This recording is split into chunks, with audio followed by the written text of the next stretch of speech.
Man is not what he thinks he is what he hides. Andre Malraux said that, and I'm saying this. Welcome to High and Low.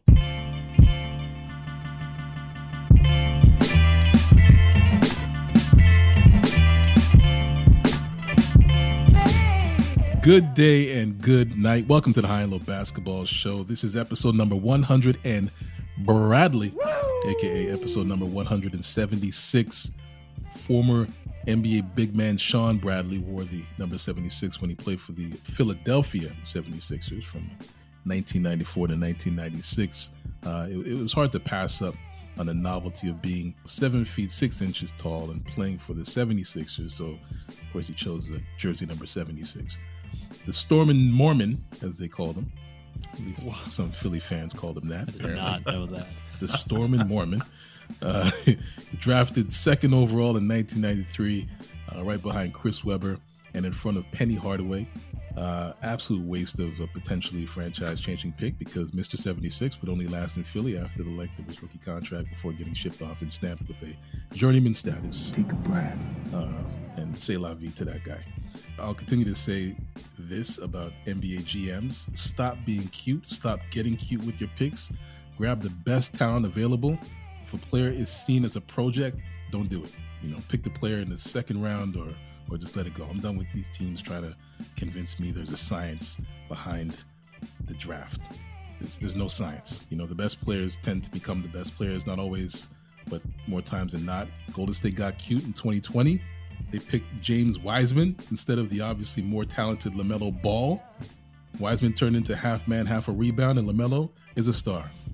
I mean, he gets injured quite a bit, but he's still a star. Anyway, my apologies. I digress. Hold on. Did you just make up half man, half a rebound? I did.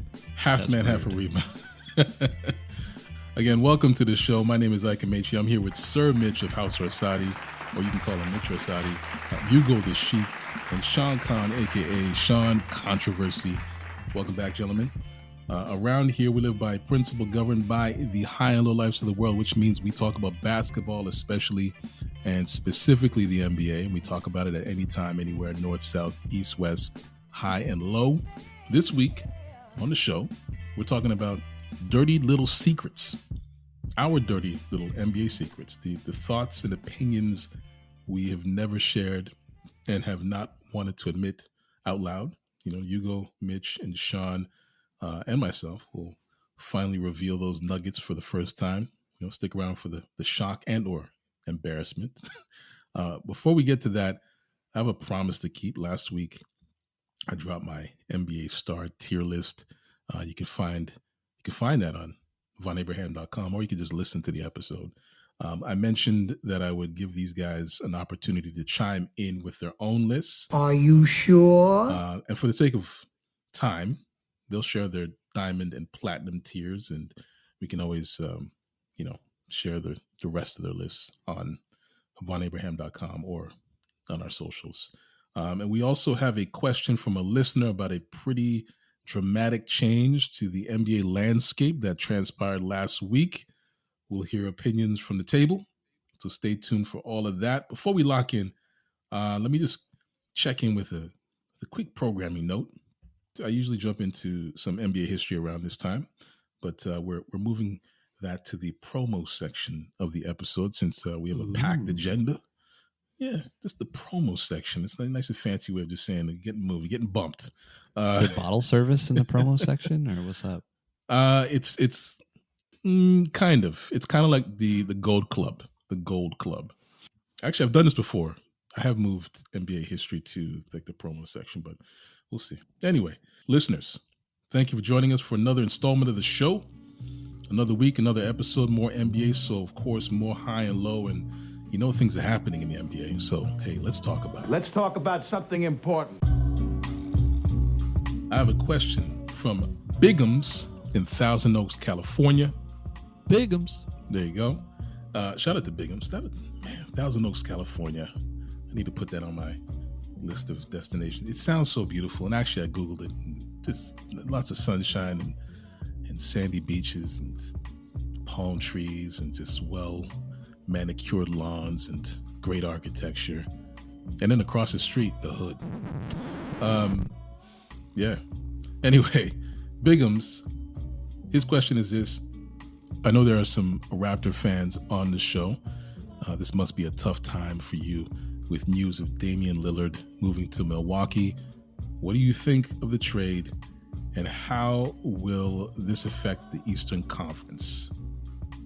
So I guess this is referring to the fact that there were rumors that Lillard, or that the Raptors were the front runners for Lillard days before he was actually traded to Milwaukee. So what do you guys think about that?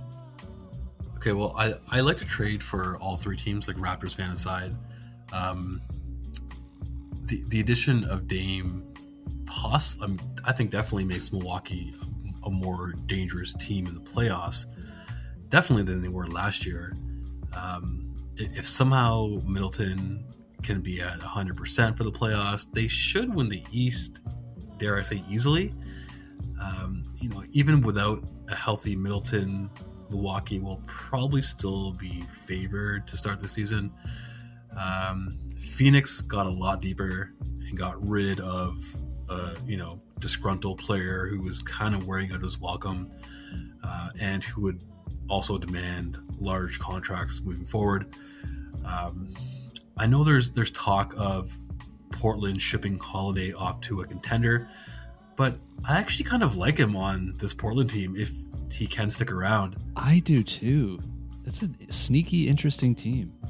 Firstly, as always, shout out to our guy Bigums. Secondly, what the hell, Bigums? Relax. Fresh wound, okay? Chill.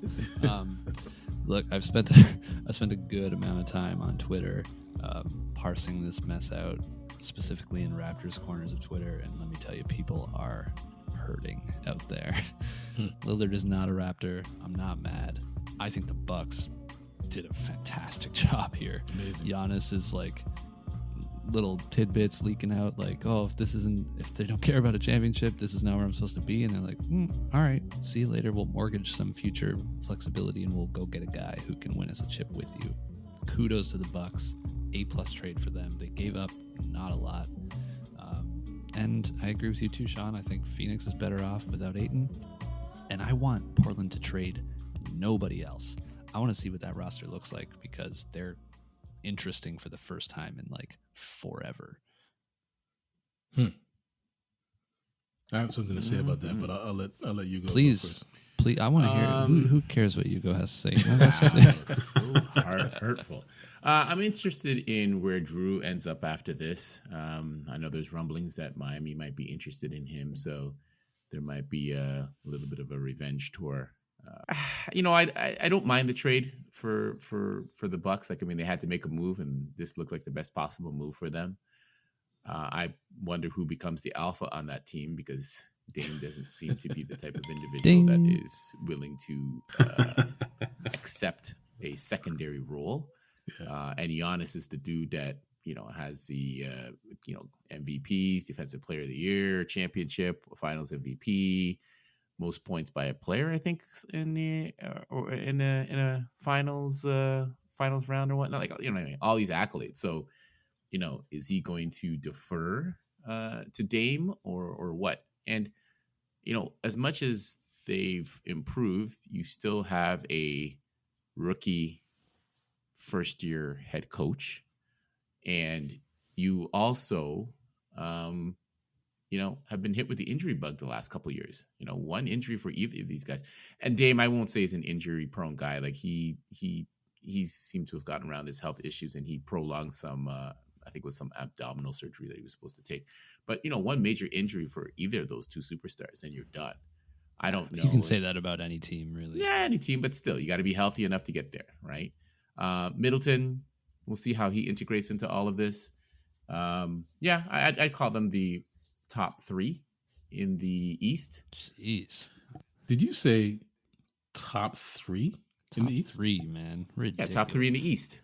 Okay. So top three, and they're not 3 or 2.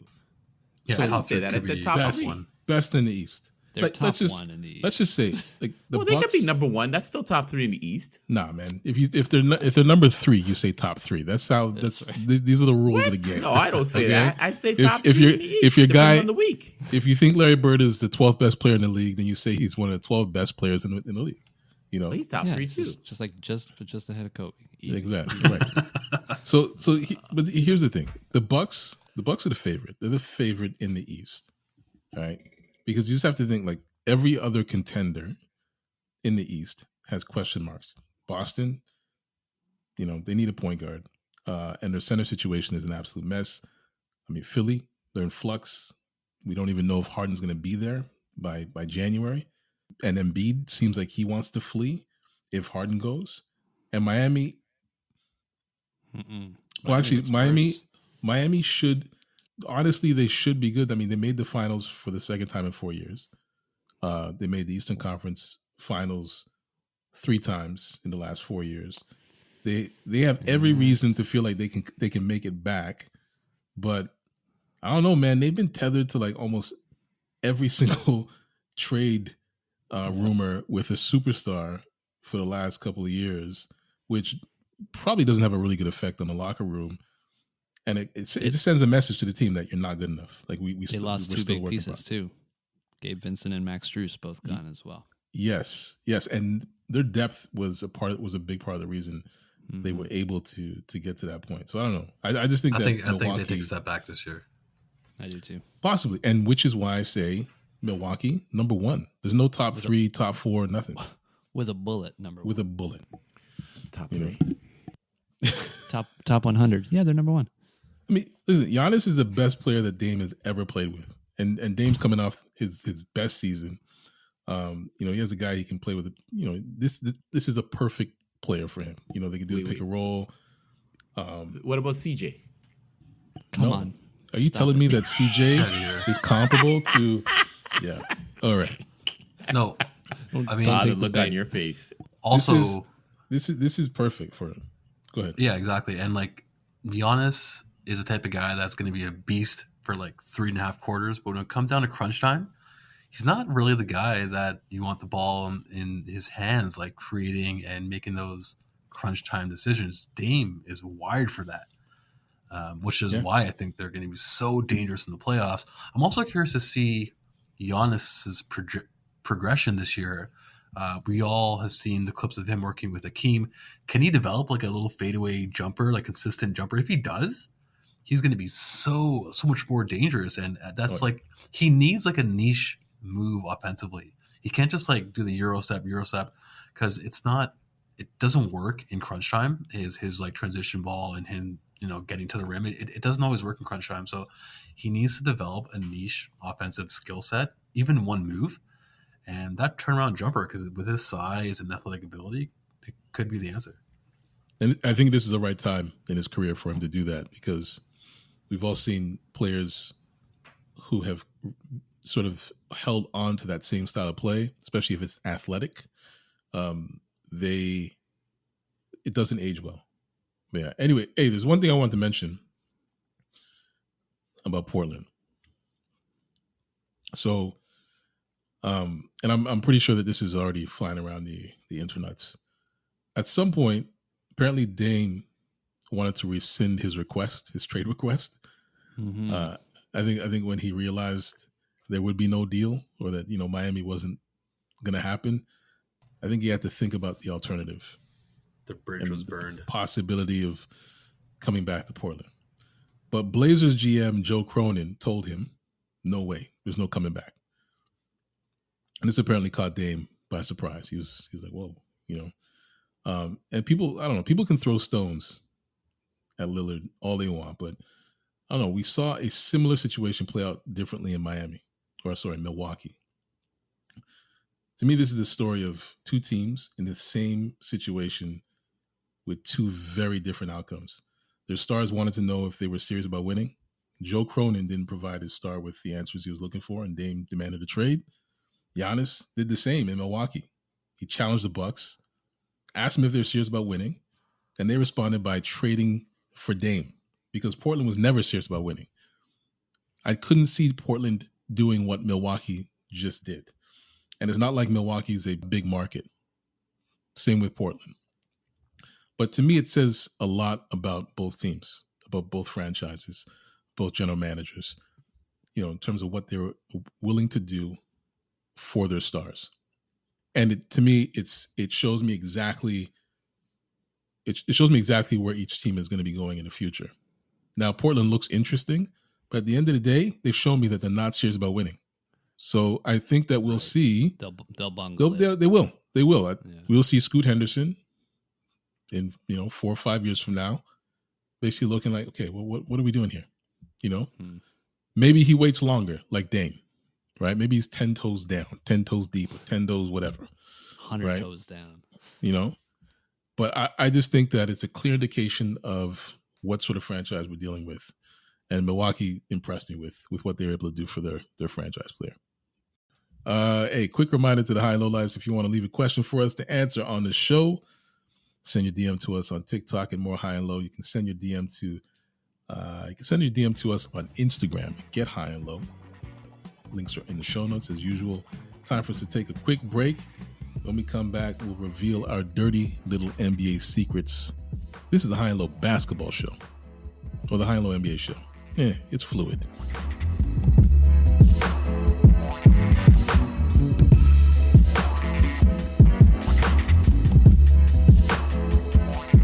This moment is brought to you by High and Low listeners. This week on the High and Low NBA show, listeners were asked to share the top 5 teams in the Eastern Conference going into the new NBA season. We heard from Zooks in Atlanta, Georgia. Zooks shared his list starting with number 5, the Philadelphia 76ers. There's no peace, only problems in Philly. Number 4 is the New York Knicks, but only because Miami's falling off a cliff this year. Number 3 is Cleveland. The Cavs finished last season with 51 wins and look to be improving, not regressing like other former contenders in the East. Number 2 is Boston. The Celtics added Holiday and Porzingis, but they lost their defensive identity and they're the most top-heavy team in the East. And the number 1 Eastern Conference team going into the new season is Milwaukee. Giannis and Damian Lillard are an unbeatable combo. Chris Middleton gives them that dangerous third option on the perimeter that makes all the difference in late-game situations. Great list, Zooks. Thank you for sharing your top 5. Let's get back to the High and Low NBA show.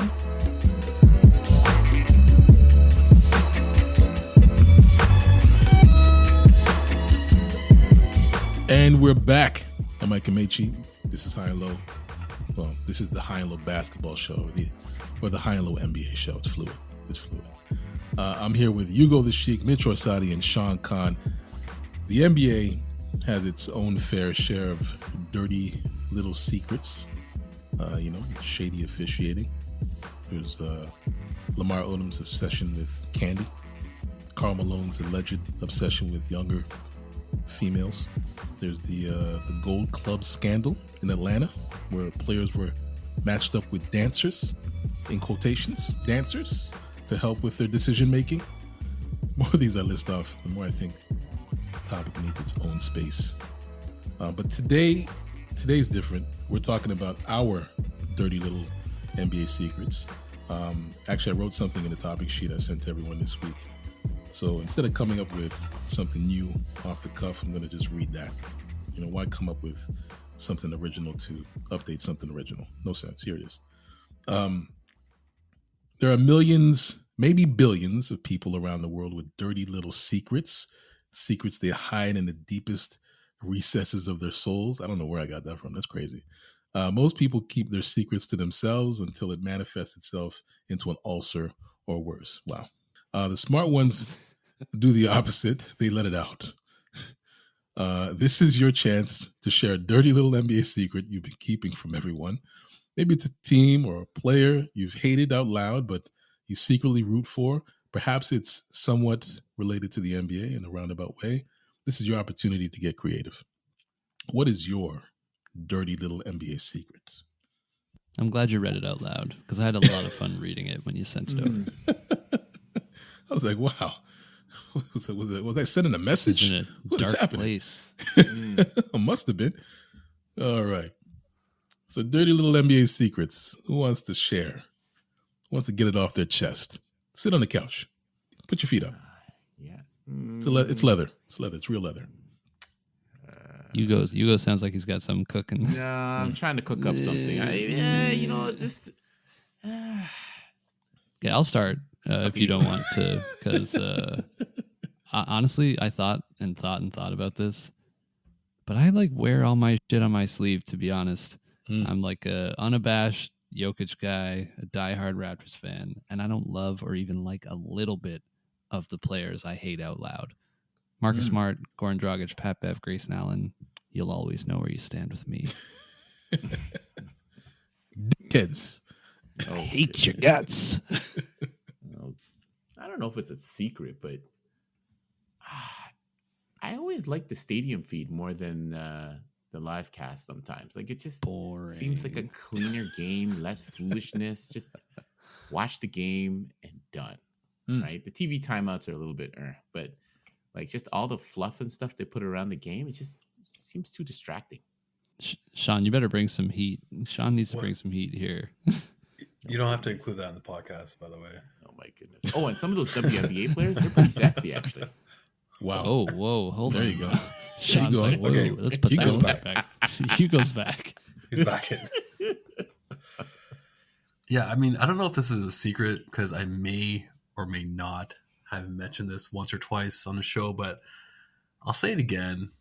When my arch nemesis, Russell Westbrook, came into the league, he was basically my favorite player, and he would have been my number one choice if I was starting a franchise for probably his first 5 or 6 seasons in the league. Turns out Kevin Durant masked a lot of his flaws. So, all that said, I did clown on him for about 7 or 8 years. It's gotten to the point now where I've almost begun to pity him. And what? Not for his like basketball ability per se, but I've argued with Steven about this a lot, and for some reason Steven's in denial about it. But a lot of basketball fans think Russ is trash, like absolute trash, like not a good basketball player. And I don't know why Steven denies that, but if you just open up a social media comment section about an article about Westbrook, you'll see it. He gets a lot of criticism and hate from fans in both in person and on social media.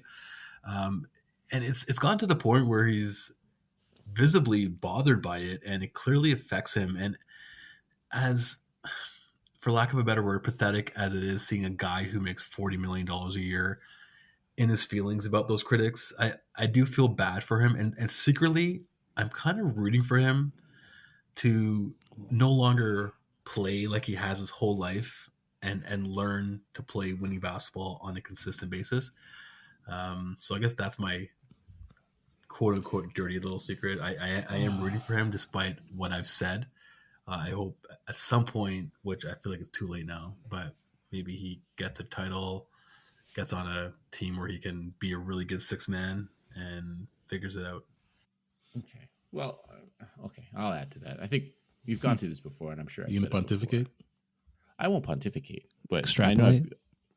No, maybe a little bit. Anyway, I know I've said this before. Like, I don't know why the hell T-Mac is Hall of Fame. I swear, he's only had 2 good years. I don't think he should be Hall of Fame. I to this day, I'm still baffled and bothered by it. And the other thing I'll say, and I know I had a big debate with a friend of mine a couple of years ago with this, I really don't think Kobe is that good. Wow. I really There we don't- go. There we go. That's the stuff I'm talking Of about. the championships he got, and I made this argument with Crazy. a friend of mine, and he nearly threw some stuff at my head. Mute his mic. But- You're but- crazy. no. Forget So it. this Well, is I'm not even no. gonna let you finish. You're No, done. I'm gonna finish. You're I'm done. gonna finish. And this is what I'm gonna say. Not about Kobe. really that Listen, good. is what Kobe, he said. no, he's a dope player. Don't get me wrong. But when it comes to championships, he's just not that dude, right? The first 3 he got was Shaq. One of them, Ron Artest saved him. And then the last one, he played so poorly, he had to rely on his role players to help him win. And they changed the narrative into like, oh, he showed great leadership and got these This is guys the to best play at a podcast higher level. of You all just time. described so many superstars that were in Okay, fine, NBA but we're just finals. talking about Kobe. Stay on Steph topic. Curry? We're talking about Kobe. No, Steph no, Curry, no, Michael listen. Jordan Stop got it. saved by Stop Steve it. Kerr, Stop John it. Paxson. No, Oh, but I don't stop hear you it. saying they're not that good. Stop it. Oh, but Kobe Kobe got that. You know Mamba what my dirty little mentality. secret is? My dirty little secret is you talk so much. Okay, you are talking a whole lot of shit today. That Like, is my strike a secret. nerve? That is my Listen, secret, man. listen. Hell yeah, man. So- Well, grown men can't have an hold your honest tongue. conversation about Hold your Kobe's tongue, career. I'm not saying he's bad. I'm just You are saying not he's just not saying- as good as they think he is, man. Well, That's who's they? all. Who's they? Who's that? Listen, you know Who's they? peoples, man. The peoples out there, You man. The said- peoples. You know what I mean? Firstly, hold You on. actually said You he's said- not you that said good. Really Were your exact not words. that good. Exactly. He's really not that good. Listen, when did he win a championship on his own? That's all I'm going to say. When has Thank you. anyone Done. ever When won did a anyone? championship on their Exactly. own? Hugo, come on. Exactly. He's got that Mamba mentality. Ain't nobody know why. He ain't do that much. Right? His claim to fame is Where's this coming from? ruck up leg. You're trolling. We've done That's this it, podcast man. for 3+ years, and we haven't heard a sound about your Not hatred one. towards You Kobe. go- I'm you loving go- I hearing don't have this a up. hatred towards him. You go I know- cook this up listen, while you were talking. No, I don't This is what have he said. hatred He's towards like, him. I this think is not he's a written, dope this is player. not predetermined. I brought just don't spice. think. Listen, I just don't think he's like ooh my in goodness. championships. He's just not that dude. Hugo said, "Let me build on this Russell Westbrook comment." Yeah, that's what I Talking thought. about I thought Tracy you were going to McGrady. Russ. And I was like, oh, he's Kobe. mentioning T-Mac. Well, it's okay, similar. so he'll It's similar. tie this back. He'll tie this No, to it's similar. T-Mac. Go ahead. Sean doesn't see the value of Westbrook. I don't see the value of Kobe. There you go. There's the link. You What destroyed the hell- what the T-Mac hell happened and, to T-Mac and in there? Kobe. Well, yeah, T-Mac. Listen, I still don't understand it. Everybody talks like T-Mac is like this greatest saucy whatever dude. He's only been a scoring champion. That's it. What did he get an MVP? That's it. Not that good. 15-time All-NBA. It's not really that good, you know. Who? T-Mac. T-Mac's I don't think so I've ever. No, I don't no, think I've Kobe. heard anyone ever say like man. you hear all kinds of talk about Kobe. on, man. Too many like high volume. You know, I've never heard anyone say not really that good. That is Really that good? wild. Listen, if you're putting up 30 shots a game, come on, man. He's still not even getting. Who's a better all-time player, T-Mac or Chris Bosh? Ooh, We're that's all a over good the place question. here. That's This a is- really this good is question. Because Chris All-time- Bosh wait. is a Hall of Famer as well, and T-Mac's a way better player than Chris Bosh. So, Well, no, but Chris Bosh is the ultimate role player. So, I mean, what are we T-Mac talking about is here? too good to be a role player. Do you say Chris Bosh is the ultimate role player? He's the I ultimate agree with role so player. many things that have been said. Right. He's like, actually, you know what? I would almost call him a non-playable happening character. here, man? He's a non-playable character almost. Or, you know what I mean? Like, what's those What? video games where you have like those little sidekicks with you that do like barely anything? He's not really a role That's player. what he Chris is, Bosh is man. an NPC. Is it? We're hearing Yeah, this I mean- groundbreaking stuff. You know, like you know that video game Let's Ratchet just and be Clank? He's Clank. Yes. There you go. The NPCs of the NBA, and respectfully, are the guys that James aren't Bouknight, on your tier lists. Speaking of those, okay? All right. Denzel Valentine, Denzel Valentine, NPC Deluxe. definitely NPC, definitely. All right. But All right. Chris What's the glitch? Bosh, I don't think you can call a Hall of Famer an NPC. Man, what do you get Hall of Fame for, man? Let's be Hugo honest can do now. whatever he wants. One pass to Ray Ray that hit that 3-pointer. Come on, really. That's all we're talking about right now. Okay, you're trolling right now. All right, it'll be lovely on the internets next week when I pull that audio. We could call him a blood clot right now, man, and that'd be just going too low. But I'm just saying, he's just not that Wow, dude. the man had actual blood clots, and you're gonna say I'm gonna call him? That's crazy. Sorry, Chris Bosh, I'm being too cruel. I'm just Hugo kidding. is I'm just talking kidding. out his- He's still not that. So good. the Neck. podcast, Dirty He's Little talking out his Secret, is cornhole, man. You go horrible. All right. I have a dirty little NBA secret. But hey, you Brandon go Roy honestly. sucks. In all honesty, you go. That's your I own appreciate, fault, bro. I appreciate the candor, and hey, it just made things a little more interesting. But everyone's entitled to their own opinion, and that's yours, so I respect it. Okay, let's take one last break. When we come back, these guys will share their tier lists. They're going to share their tier lists. We'll be right back with more High and Low.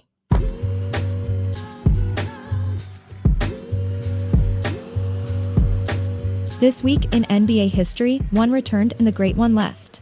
On October 3, 2005, following the fallout and a slew of suspensions from the violent Indiana-Detroit altercation that occurred on the court and in the stands with spectators, Indiana Pacer Ron Artest is reinstated after missing 73 regular season games and 13 playoff games due to suspension. On October 5th, 1950, drawing lots out of a hat for 3 members of the defunct Chicago Stags franchise, Boston Celtics owner Walter Brown and coach Red Auerbach ended up with what they thought was the booby prize, Bob Cousy. The $8,500 price tag for Cousy paid dividends of 6 NBA championships for Boston. On October 6, 1993, Michael Jordan of the Chicago Bulls announced his retirement from the NBA at a news conference in Deerfield, Illinois. Jordan's retirement after 9 seasons came less than 4 months after he helped lead the Bulls to their 3rd consecutive NBA championship with a 6-game victory over Phoenix in the 1993 NBA Finals.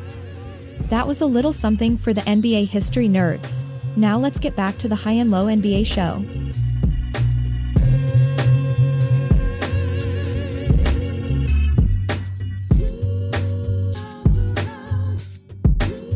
And we are back. Last week, I dropped my NBA star tier list with the diamond, platinum, golden, and silver tiers.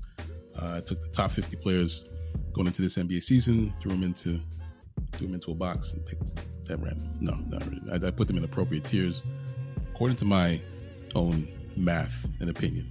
That was a solo episode, so it's not fair just to hog all that fun. So I want to give these guys an opportunity to do the same. I know Mitch is probably going to drop his own list. Sean, you're probably going to drop your list. Hugo, you still in the mood to do so even after all that? Yeah, I'll still question stuff, but I'm not doing no list. You know me and lists, man. Just like me in trivia games, man. I don't do these things that well. Okay. All right. Hugo's got a very specific skill set, okay? You got to really hone it. Exactly. That's true. He's also just turned to a heel in the last 15 minutes of the show. 1,000%. But hey, he's Ugo the Sheik, man. That's a heel. That's Iron Sheik. 176 episode arc. Even off air, he was criticizing lists and things like that. He's just yeah. It's all nonsense, I tell you. Nonsense. All right. So hey, let's share the diamond and platinum tiers, your lists that you guys have. Who wants to go first? I was just gonna say I didn't actually make a list, but I'll definitely comment on your guys's. But I'll say about the diamond class, I can't really argue with your picks. The only thing that I would say, and I've said this before, is that I think Jimmy Butler joins that class in the playoffs. I feel like he just becomes this he's the type of guy that wills his team to win. And it's those intangibles that somehow make him rise above even I don't want to say Luka, but guys in that 4 to 5 to 6, 7, 8 range. He just plays better than them in the playoffs. I'll also say that Ja Morant has the potential to jump into that diamond class. He just has to grow up and not get caught holding guns on videotape. But yeah, that's all I'll say about that. Mitch, you can go and I'll try to comment. Okay, I have a problem with your tiers. But before I get there, really, really excellent quote to start last week's episode about class systems. I thought it kicked off the episode really nicely. I loved that. I love the breakdown of the diamond, platinum, gold, whatever. But I think you got way too many people in the diamond class. I think the diamond class for me is Jokic, Giannis, Curry. And then I think it stops because I think those other guys are not close to these 3 players. To which I want to throw in, and I want to shout out a little Tupac, To Live and Die in L.A. He says at the end of the song, I make my rap go quintuple, quadruple platinum. That's what I want to name the next class, quintuple, quadruple platinum. And then you can have guys like LeBron, and I'll go in order. So Jokic, Giannis, Curry is my diamond class. And then quintuple, quadruple platinum, I've got in order Tatum, Doncic, Embiid, KD, and Shea. That's kind of, and then I got squeakers, platinum, quintuple platinum, like Booker and Kawhi round out my top 10. That's kind of where I'm at. But I don't have LeBron up there anymore. I can't put LeBron in there, man. Really? Yeah, can't do it. Yo, you don't have Kevin Durant on your list. Or am I just missing? He said KD. No, on yours. Your list. There's no Kevin Durant here. Oh yeah, there is. Diamond. He's in diamond tier.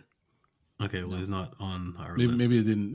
You might have missed him in the right. I might have missed him there, but but he's definitely in. Yeah. He was in my diamond tier. Yeah, so that's my top 10. I got I think you got to break it up into 3: diamond, quintuple, quadruple, platinum, and then a platinum. How is KD not? I mean, I know why he's not in your top 3, Mitch, but like he He's number 7 should for me. He should be a top 4 player in the NBA right now. Like, yeah, I think you have to factor in all the other stuff that comes with KD too. He's going to be hurt for 20 to 40 games, probably, maybe. And he can afford that now. The Suns can afford that. And he's just like, I think there's just guys that play a more rounded game. Yeah, a more fulsome game than KD does. I think he's, to your point, maybe not coasting, but like he doesn't have to dial it up to like historic KD levels. And I'm not sure if he can anymore, really. Also, and I think the fitness, injuries, also his like just work ethic, I think has always been kind of a question mark, and I think it's showing now in terms of obviously being injured. He's never been like a gym rat type of guy in terms of like working out. So I think that is sort of catching up with him. But like there was a point where he was a great defender. Like I think is when he was in Golden State. It was short-lived, man. It was short-lived. Like 2 years. Yeah, like maybe even those Golden State years. Yeah. Well, that's when it was for sure. They asked him to play power forward, and it was like, okay, I got to like protect the rim a little bit. Exactly. Oh wait, I'm pretty good at this. Like, I'm 6'11", and I'm super athletic. Last week, like you said, people might bristle with Shea being up there. He deserves to be in that platinum or that quintuple, quadruple platinum class for me, for sure. Agreed. He has arrived. All He's NBA. so slick with it, man. Then it's so effortless too. Holy effortless. He kind of sort of looks like Jordan in certain moves. Like he has that there's one shot he hit in the World Championships from the corner it was like a clutch shot against I can't remember the team, but it was like so reminiscent of Jordan's last shot with the Bulls. And I was gonna post it and kind of make like a side by side replay because it looked exactly like it. Even like the way he held his hand in the air afterwards. It was He's got some kind of Jordan. He plays below the rim. Jordan was more so above the rim, especially early in his career. But he's got some Jordan style in his game. Before I move it on to Ugo, I just wanted to have one more little gripe. I don't think Ant is quite there yet. You have him in the platinum class in yours, and I think he's just. That's just a projection. Yeah, I think I could see it. Maybe like it could get there this year, but he's got to. He showed the glimpses of it in the playoffs, is where it kind of started last year. He was a star among stars in that Nuggets matchup. And then with USA, he took the reins as the leader on that team. No one handed it to him. He took that. So I think we need to see it this year in Minnesota for a sustained period, and then he can get there. Yeah, there's 2 guys that play the same position as him in that platinum class that I think he has much higher ceilings in, and that's Jamal Murray and Donovan Mitchell. Both guys are great. I think if Anthony Edwards can, fulfill those projections, he should have a higher ceiling than both of those guys. And both those guys are cemented in that class. All right, Ugo, you want to destroy these lists? What's going on? Okay. Toss Embiid out of that diamond class. I don't know what you're thinking putting that guy up there. Guy's MVP, man. Tatum. No, stop it. Jason Tatum, man, he's still texting that guy who's not that good of an NBA player. Get him out of there. Get him out. Wow. Anthony Davis, I'm okay with. Anthony Davis. Wait. Why is he here? Like he's Mr. Glass? platinum. He's platinum. Mr. Glass? No, he needs to be Glass class. Get him out of here. Kawhi Leonard, Paul George cannot be on this list. They haven't played the required number of games over the last 3 seasons. And then everybody else, I don't really care. Yeah, I don't care. Trey, I don't know why Trey's even on any list. He ain't done nothing special. Zion, come on, man. Really? Anyway, your list is all right, man. But there's some people I wouldn't even have bothered writing their names on here. So, Porzingis? Wow. Oh my God. Wow. Why am I seeing these names? Fun times, man. We'll have to come back to this and see where we're at by the midpoint of the season or even the end of the season. Speaking of the end of things, why the fuck I can't shoot 3-point shots? That brings us to the end of this episode of High and Low. Hope you enjoyed this one. So thank you, Ugo. Thank you, Sean. Thank you, Mitch. Remember to subscribe to High and Low anywhere you find podcasts. Make us a part of your weekly routine. You know, we're on Instagram, we're on TikTok, we're on X, formerly known as Twitter. We're on YouTube. Links to those are on the show notes. So where can listeners find you, Mitch? Oh, back over at, the place I write, Raptors HQ. I'll be there. Raptors HQ. You can find me there. Nowhere else. Nice. And Sean, where can they find you? I'm on Instagram at what is it? Sean_controversy. There you go. I was on Twitter. I got a new phone. I can't log in, so I need some IT help. That's for the best, man. Don't bother. Yeah, I'm on Threads as well. Sean_controversy.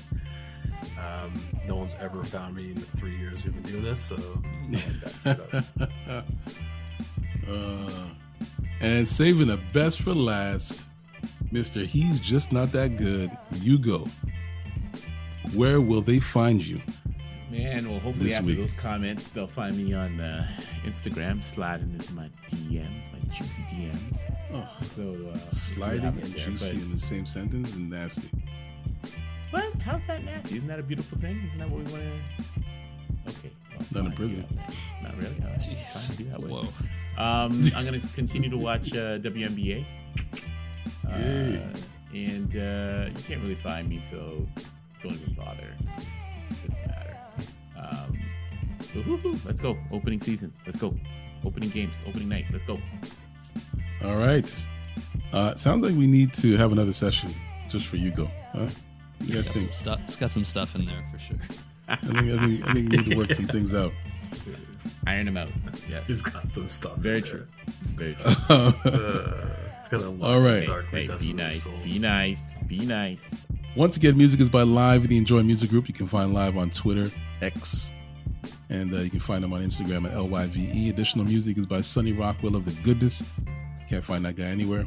Sound design by Vonn+Abrahamm. This is a Vonn+Abrahamm podcast, just in case you didn't know. So on behalf of Ugo the Sheik, Sean Controversy, and Sir Mitch of House Orsatti, I'm Ike Amaechi. Thank you for listening to High and Low, and we'll talk to you next week. Kobe. Not that good.